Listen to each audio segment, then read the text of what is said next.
my name is Jobby, and to celebrate Pacific Rim's release over a decade ago, we're looking at the Heavy Mecha Crimson Typhoon and the Heavy Mecha Cherno Alpha, both of which are Jaegers from one of the best movies of all time, argue with my ass. And both are premium figures by Infinity Studio, who mostly make high-quality, non-articulated statues. Benny is screaming in hell right now. Both figures even include a business card, so you know they're fancy. Oh my god. And before I cry about the lack of swivels, that's thankfully not the case with Heavy Mecha, a line of articulated and highly detailed robot figures from Pacific Rim. Mostly. Let's not get ahead of ourselves. How could I be worried about overpriced mecha mommies when I still got gains on the table, which I'll get while wearing Fabletics? They've got a wide variety of shirts, shorts, jackets, and much more. And all of it is made of high-quality, breathable material that feels comfortable to wear, especially when you're working out. I know the summer is hot as balls, but Fabletics makes it a little more bearable. Also, that's no excuse to skip your workout, lock in, and you could even wear them after you work out. They look good anywhere. If you sign up to Fabletics as a VIP, you get an amazing intro offer. 70 to 80% off the whole site. Every single month, VIPs get early access to new monthly product launches and VIP-only sales. Each month, your membership gives you 1 credit for a 2-piece outfit or any product up to $100. The membership is flexible. Skip any month between the 1st and 5th without being charged. So if you want to look drippy while dripping in sweat, click my link in the description to shop Fabletics bestsellers and get all of these items for 70 to 80% off your first order when signing up as a VIP. And thanks again, Fabletics, for another chance to flex on these fuckers.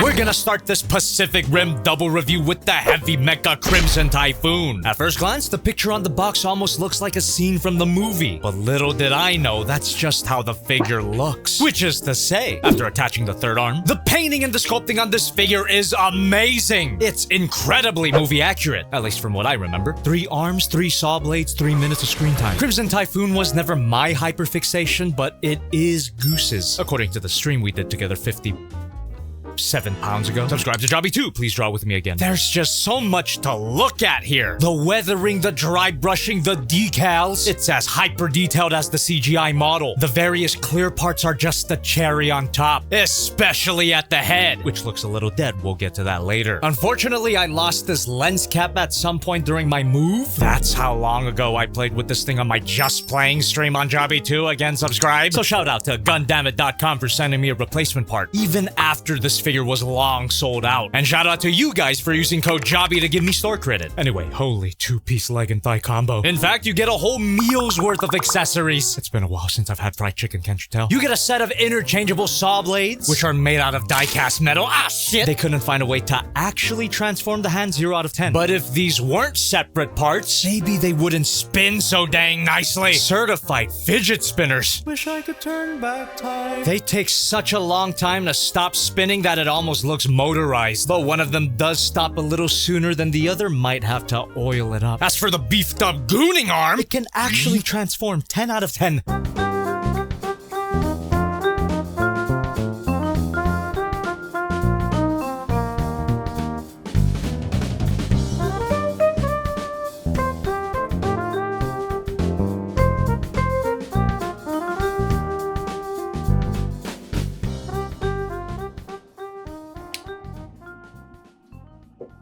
This giant saw blade can't spin freely, sadly, but nothing wrong with a standard swivel. And if that wasn't cool enough, let's finally get into the multiple light-up features, which require multiple batteries. 30 of them, specifically. Fuck. You mean you don't just have a bunch of LR621 or AG1 batteries lying around? What are you, some kind of functional normal person? After painstakingly inserting these tiny batteries into these tiny LED units, you then have to stick them into their respective slots. 3 for the thrusters, 3 for the shoulders, I'm starting to 3 a pattern, and of course 1 for the eye. Then with this tiny magnet on this included Pacific Rim logo, give all those areas a little tap. While this is undeniably awesome, especially with these included thruster effect parts, parts, you're not really getting the full force of the lights unless you're viewing it from specific angles. Crimson backshots. It's not quite worth the effort. At least the iconic mono eye is prominent, and these included spotlights actually do a lot of work. 3 batteries for each, plug them into the included base, and the figure has magnets on its feet to stick it into place. Absolutely gorgeous display. It really does look like a non-articulated statue. But as I mentioned at the beginning, oh yes, for something of this visual quality, I'm pleasantly surprised that it's not more delicate. It's super solid and heavy. Mecha. All of the die-cast metal joints and the dedicated articulation guide make this fun to handle and pose. Swivel at the head. The head assembly does tend to explode, so swivel with caution. 2 hinge joints at the neck allow it to look up this far and look down that far, and you get slight chicken action. Big shoulder can extend, which allows for a butterfly joint. Rotation at the arm, extending shoulder pad. Arm moves out. Bicep swivel, bend at the elbow. Wrist swivel, a swivel hinge joint at each of the fingers. As for the 2 smaller arms, you got this internal joint that rotates them both at the same time. Another rotation, arm moves out, and the shoulder pad is spring-loaded to get out of the way. Bicep swivel, double bend at the elbow, which does reveal some pistons. Wrist swivel, hinge joint, another swivel, and again a swivel, hinge joint at each of the fingers. The chest can tilt back and move a little bit side to side. Hinge joint at the nipples. A dedicated ab crunch, which reveals some more back detail. The thrusters are also individually articulated. Waist swivel, rotation at the hips. She's got a really good spread. Bend at the knee, bend at the other knee. Hinge joint at the ankle. Ankle guard can shift. It's on a bit of a ball joint and an ankle pivot. Poseability is really good and enough to recreate certain movie moments. Of course, it can do the thundercloud formation. More like thunderclap before they actually did anything. Size comparison time. I love how big this thing is. Here's Figma-matic Economy, high on Toys Godzilla, the Magic Square Light of Peace, not Optimus Prime, which I didn't end up replacing with my previous review, the MPG Optimus Prime, and one of my previous Pacific Rim reviews, the Ling Ji-hun Gipsy Danger. Not only is this a goddamn visual treat, it's actually fun to play with. Highly recommended to any Pacific Rim fan. I'm sorry, I meant Rimmer. Just try to forgive the high asking price and ridiculous battery requirement.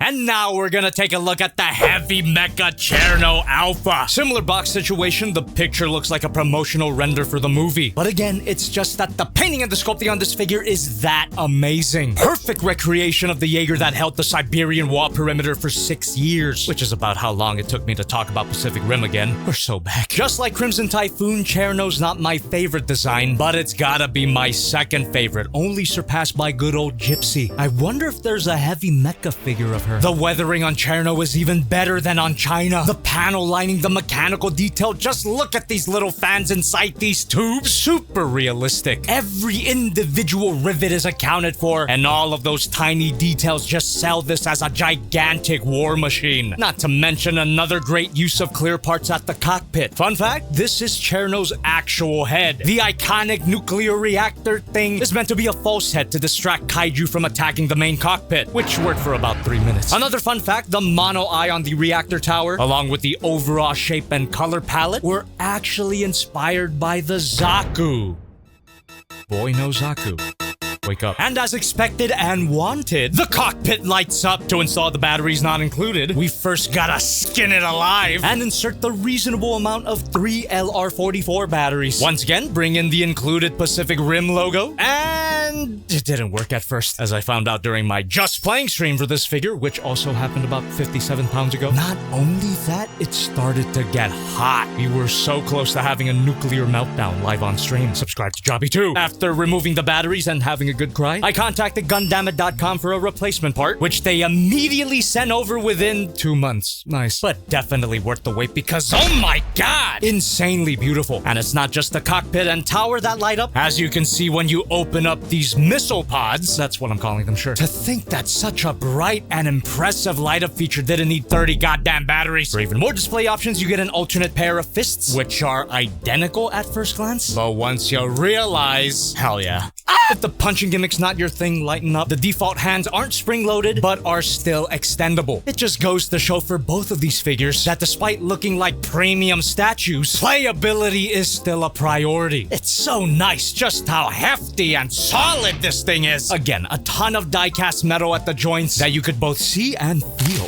Which, you guessed it, makes it satisfying to pose. No swivel at the head, how could there be? But this whole part is on a hinge joint. Shoulder can extend, which frees up that up and down movement and makes it easier to fully rotate the arm. Shoulder moves out, bicep swivel, bend at the elbow, elbow swivel, hinge joint, hinge joint, hinge joint, hinge joint at each of the fingers. And you'll have to remove this canister to access the thumb, which has a hinge joint, hinge joint. This waist panel's on a ball joint, and every ball joint can be, but that allows it to shift out of the way for an ab crunch, which kind of reveals more details on the back. These back panels are on ball joints. Hinge joint at the butt assembly. Back skirts move up. A very slight waist swivel. Some side to side. Rotation at the hips. Got a pretty good spread. Thigh swivel. Double bend at the knee. Really cool mechanical work here. Hinge joint, hinge joint, hinge joint. Heel bend and toe bend. Ankle swivel. And a decent pivot. This figure also has magnets on the feet and a base, but no spotlights. No big deal. Poseability isn't amazing, just like its cinematic counterpart, which means that you could recreate scenes from the movie. Now, if only we had kaiju figures that were just as big. Size comparison time. Here's Mecha, Godzilla, Prime, Lingjihan Gipsy, and the Heavy Mecha Crimson Typhoon. Heavy Mecha figures being this movie accurate, this hyper detailed, and this big are the reason why I'm giving Infinity Studio infinity money. Of course I'll be getting whatever else Heavy Mecha has to offer. But why the frick didn't they start with Gipsy? Oh yes! This video was longer than their combined screen time.